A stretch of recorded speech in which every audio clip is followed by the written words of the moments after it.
After my mother passed away, my sister-in-law and mother-in-law started visiting every time I was alone at home. It was strange how they would come over and act like it was my duty to entertain them, even though they had made the effort to visit. Their presence felt like an imposition, and I ended up ordering delivery because they expected me to cover the cost. My sister-in-law would laugh loudly, as if finding amusement in the situation. This painful routine had been ongoing for 2 years. With my son and daughter away at university, it was just my husband and me at home. One day, Tony told me something shocking. His parents and sister's family would be moving in next week. He even suggested that I should move out because I was in the way. This was my house, and I had no intention of leaving. Determined to take action, I agreed to tidy up, but had already started making plans. Tony, unaware of my intentions, left for a business trip. I quickly set my plan into motion and had everything prepared before his return. I looked forward to seeing the surprise on Tony's face when he came back. My name is Nikki. I'm 48 years old and live as a housewife in my family home in the countryside. After high school, I moved to New York for university and stayed to work and live a single life. During a visit home, I attended a matchmaking event for local revitalization, despite having no intention of returning to the countryside. The locals persuaded me, and my reluctance led me to attend. Among the men there, one quietly sat beside me, Tony, my now husband. Feeling awkward alone, I struck up a conversation with him. Despite his few words, his sincerity attracted me. At that time, I was single and not in a high position at my company. My father had passed away, and I had no siblings. My mother lived alone. Growing tired of life in New York, I started considering that returning to the countryside and getting married might not be a bad idea. Eventually, I married Tony and moved back to the countryside to live in my parents' home. Tony agreed to live with my mother, as his sister Sarah was already living with her husband in his parents' home. We had a son and a daughter, and our married life seemed smooth. However, after my mother's death and the children leaving for university, I faced unexpected difficulties. Tony, a man of few words, had always kept to himself and stayed uninvolved in parenting. I had been close to my mother, and her support had made parenting manageable. But after she passed away, I was left with just Tony, and our life took a turn for the worse. Tony's behavior changed drastically. He started referring to me as you or hey instead of using my name and began acting arrogantly, a stark contrast to his former quiet demeanor. He would lounge around in the living room, making demands like, if you're not doing anything, at least make some coffee. His new attitude made me feel like a fool. He never used to lie down outside the bedroom, but now he seemed to disregard all the respect we once had. I can't help but wonder what triggered such a drastic change in Tony. Perhaps he had been considerate of my mother because she was his mother-in-law, but his current arrogant and dismissive attitude is something I've never seen before. It seems like he's spreading his wings now that she's no longer here, but this transformation has been startling. Even our children, who visit occasionally, have been taken aback by his new behavior. When the kids come home, Tony is so engrossed in the TV that he doesn't even move from the living room. If they try to change the channel, he snaps at them. Hey, what are you doing? Go away. His harsh demeanor clearly upsets them. Given that our home was usually just me and my mother, it's uncomfortable for them to see their father acting so rudely. As a result, they stopped coming home as frequently, except for the Christmas holidays. Finally, I reached my limit and gently asked him, hey, what's going on with you lately? You used to be so calm. Tony's response was sharp and defensive. What do you mean? What's gotten into me? You seem to always be on edge since around the time Mom passed away. I was considerate because she was your mother, but now that she's gone, I'm the head of this house. It's normal to get angry if something displeases me, he grumbled, his face more intimidating than I'd ever seen. I involuntarily took a step back. It's clear that the stress of accommodating my mother was a factor, but I never expected Tony to change so dramatically. Since then, I've had to be extremely cautious around him. My life has been challenging since my mother's death. I work part-time until 3:00 p.m. and then handle household chores when I get home. Where we used to enjoy our time together, now it feels incredibly gloomy. When I walk in, my mother-in-law and sister-in-law are always waiting at the entrance. Oh, Nikki, you're quite late, they'd say. We've been waiting outside in the cold for 30 minutes. I heard you finish work at 3:00, so we came over at that time. Why are you so late? They knew my part-time job ends at 3:00, and that I come home around this time every day. My husband's parents and his sister's family all live together.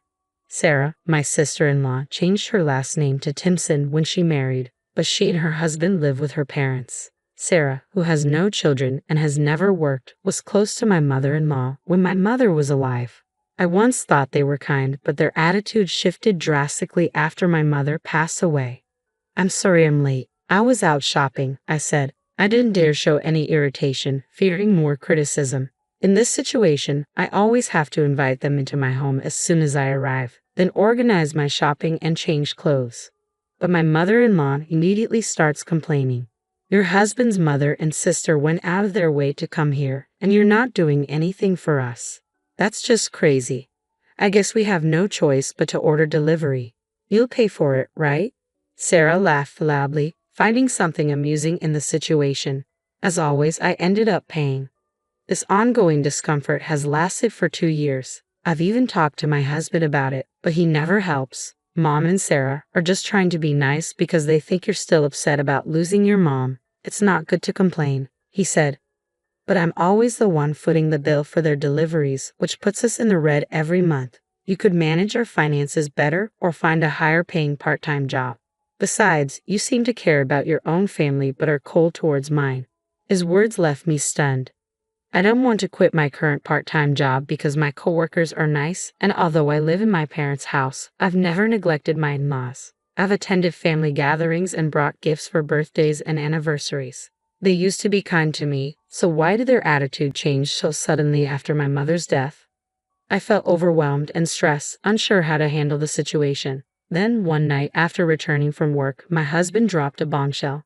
Next week, my parents and sister's family are moving in, so clear out your room, he said abruptly. What? That's so sudden. I was confused and panicked. They're moving in this Saturday. Get ready quickly, he added, dismissing my distress. With only 3 days left, this major decision had been made without any consultation with me, just decided by him and his family. Wait a minute, you can't just make such an important decision on your own. This is my house, I protested. Shut up. I've decided because I'm the head of this house now. Don't complain, he snapped, leaving me stunned. I accidentally dropped a dish I was washing, and it shattered. You're really clumsy. That's why it's such a hassle to be with you, he said coldly, catching me off guard. He added sarcastically, let me be clear. My mom and sister like this house and want to live here, but they don't like you. I don't want to be with you either, so you should leave. Yeah, so like I said, pack up all your stuff. I'll be on a business trip for the next 3 days, so finish it before then, he ordered, his treatment filled with anger. I resolved to take immediate action. Fine, I'll pack everything up, I said, my resolve hardening. Tony smirked. Clearly pleased. I thought you'd resist more, but you're surprisingly obedient, he said, seeming satisfied that his plan was going smoothly. Little did he know, I had my own plans for payback. The next day, while my husband was away on his business trip, I followed through with my plan. I made the necessary phone calls and completed all the preparations. I left the house before Tony could return, imagining his surprise when he came back. My destination was my daughter Lily's apartment in New York, where she lives alone. I had informed her 3 nights ago. Mom, I've been waiting. Are you done with the procedures? Lily asked. Yes, everything is perfect. Sorry for coming over so suddenly, I replied. I hugged Lily and reassured her, it's okay. Besides, Dad's way of doing things is terrible, trying to kick you out of the house like that. She smiled and replied, well, before I came here, I got back at him. He's going to be surprised later. We both laughed. My visit to Lily's was part of a plan. Later that night, as expected, Tony called, his voice full of frustration. What kind of joke is this? There's nothing in the house. Where did all the furniture and appliances go? I calmly responded, I meant to clear out everything from your room, not the entire house. Tony's confusion was evident. Initially, I told you to clear out your room, but now you've removed all my belongings, he said, his frustration growing. I replied, you wanted me to leave, right? So I got rid of all the furniture and appliances I inherited from my mother. Now your family can move in without any hesitation. I explained that I had arranged for a recycling company to take away the furniture and appliances and had movers transport our children's belongings and my own to Lily's apartment. Though it was a hassle for Lily, she was eager to help me get back at him. After a moment of stunned silence, Tony spoke again, his tone now confused. Actually, the story about my parents' and sister's family moving in was a lie. Both my mother and sister are on the verge of divorce. They were planning to take refuge at your place. Oh, really? I said, my tone indifferent. You didn't think I'd know about their situation? Tony sounded a bit upset. You already knew. Of course, I said calmly. Over the past few days, I had been in touch with my father-in-law and my brother-in-law, Robert, so I was fully aware of the turmoil in Tony's family. Robert, originally from New York, had attended a matchmaking event in my hometown. I had also participated in the matchmaking event where Robert, who had shown interest in Sarah, was smitten by her. Under strong persuasion from Sarah's mother, Robert ended up marrying her. Unfortunately, after their marriage, Sarah and her mother became increasingly selfish. Sarah was pampered by my mother-in-law, causing Robert a lot of trouble, especially since they began coming to my house every day. Sarah stopped preparing dinner, relying on us for meals. This situation continued for 2 years until my father-in-law, fed up with the situation, ordered my mother-in-law and Sarah to leave their house. When Robert informed me of this, I felt a sense of relief. However, when Tony learned that his mother and Sarah were about to be evicted, he decided to invite them to our home. While Tony claimed he was on a business trip, he was actually pleading with his father to forgive his mother and sister. Since his father refused, Tony reluctantly helped them pack their belongings. They planned to move to our house with only the bare minimum of their possessions, which meant we would have to manage without furniture or appliances. When I shared this with Tony, I heard a voice on the other end of the phone saying, "Well, that's a cunning wife." It turned out my mother-in-law had been eavesdropping on our conversation. "Nikki, what should we do? How are we supposed to live in a house with nothing?" she asked, sounding distressed. "And it's terrible of you to contact my husband without permission," Sarah added, clearly upset. I responded, "Actually, I also asked your husband for help. I requested that he forgive the two of you. He said if you reflect properly, you can come back tomorrow." Sarah and my mother-in-law seemed to cheer up as if imagining a happy reunion. "Nikki, let's forget about what happened earlier. You're not so bad after all," they said, trying to make amends. Tony, who had brought the two women home, looked visibly disappointed. "So the issue with them is resolved. But what about me? At least return our home appliances," I said. "Oh, about that," I continued. "While I was cleaning up, I also arranged to sell the house. So could you please move out soon?" "What? Wait a minute," Tony exclaimed, shocked. "I'm your husband. How can you treat me like this?" I calmly replied, "You tried to kick me out of the house, so I don't see why you think this is unfair. Your actions were pretty terrible too." Tony was left speechless, unable to counter my argument. I added, "Oh, and your belongings are still in the house. Check the small drawer in the bedroom. I've already completed my part, so make sure you handle yours." I could hear Tony's footsteps on the other end of the phone, moving towards the bedroom. After a door slammed shut, he said, "What? These are copies of the petition for divorce and the summons?" "Yes," I confirmed. "Please fill out your part and submit the response to the court." Tony's disbelief was palpable. "This is a joke. Why do I have to get divorced? You said you wanted me to leave. Isn't that the same as breaking up?" He was clearly shocked by how his actions had backfired. Silence followed, and soon I heard Tony's sobs. In a tearful voice, he pleaded, "Please, I was wrong. I will cherish you from now on. Can't we start over? Please believe me." Despite his desperate pleas, I couldn't overlook his actions, prioritizing his family over me and trying to force me out of the house. I was willing to accept his mother and Sarah, but he should have at least discussed it with me. How could I trust a husband who so easily chose his mother and sister over his wife? His apology did nothing to change my mind. The next morning, I received a call from Sarah. "Nikki, you tricked me.